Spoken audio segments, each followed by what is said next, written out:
తాజా అంశాన్ని చూస్తున్నాం. పార్టీ మారిన 7 బీఆర్ఎస్ ఎమ్మెల్యేల అనర్హతపై కేటీఆర్ దాఖలు చేసిన పిటిషన్పై సుప్రీంకోర్టులో విచారణ జరిగింది. దీనికి సంబంధించి మరింత సమాచారం మా ప్రతినిధి అరుణ్ అడిగి తెలుసుకుందాం. అరుణ్, చెప్పండి, కేటీఆర్ పిటిషన్పై సుప్రీంకోర్టులో జరిగిన విచారణ సారాంశం ఏంటి?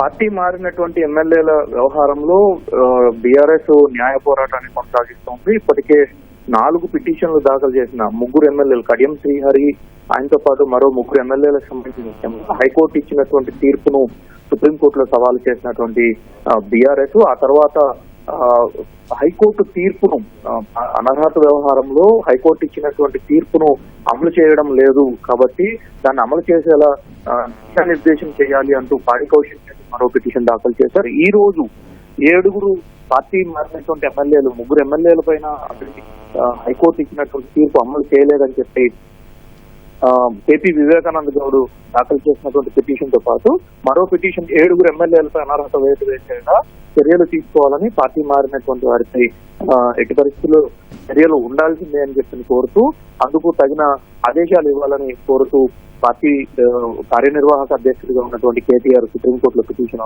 దాఖలు చేశారు. అయితే ఈ పిటిషన్ పై జస్టిస్ బిఆర్ గవాయ్, జస్టిస్ చంద్రన్ల నేతృత్వంలో ధర్మాసనం విచారణ జరిపింది.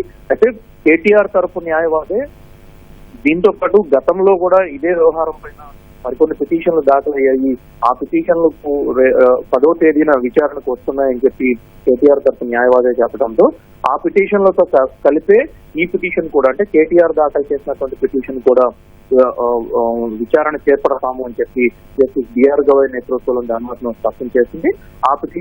అన్ని పిటిషన్లు కలిసి 10వ తేదీన విచారణ చేపడతామని స్పష్టం చేసింది. అయితే గతంలో పాడి కౌశిక్ రెడ్డి దాఖలు చేసినటువంటి పిటిషన్ వ్యవహారంలో స్పీకర్ కు సంబంధించి ఇప్పటికే నోటీసులు జారీ చేశారని, దానికి సంబంధించినటువంటి వివరణలు తీసుకోవడము, ఆ తదుపరి చర్యలకు తాము ఉపక్రమించామని స్పీకర్ తరఫు న్యాయవాది ముకుల్ రోహ్తగి గత వారం జరిగినటువంటి విచారణ సందర్భంగా కోర్టుకు వెల్లడించారు. ఆ సందర్భంలోనే స్పీకర్